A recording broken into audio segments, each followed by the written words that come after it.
Welcome to Sabang Elementary School, kung saan ako nagtapos ng aking elementarya.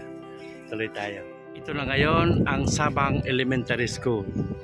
Next stage, prepare sila sa kanilang drum corps, flagpole. Dito dati yung taniman namin ng munggo. Yan ang play apparatus. At meron ng mga gripo dito.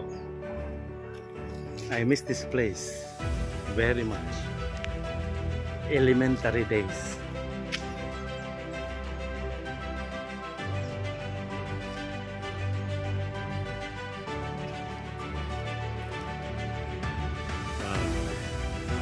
Dito kami nung grade 2.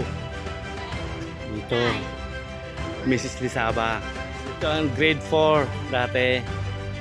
Doon ako na grade 4. Tapos may building dito dati.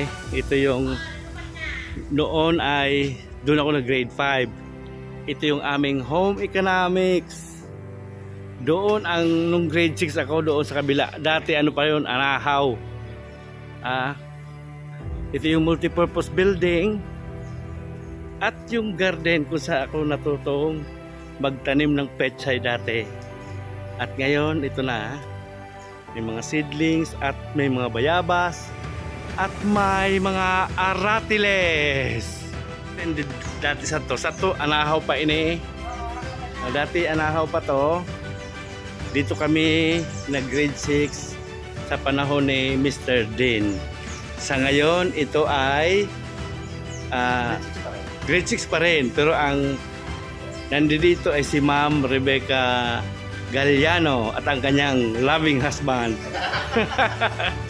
At dito naman ay si Ma'am Fulyo, si Agnes. Hello, andun siya, nagwawalis.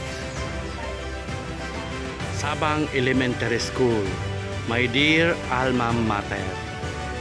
Hello. My dear alma mater ko to.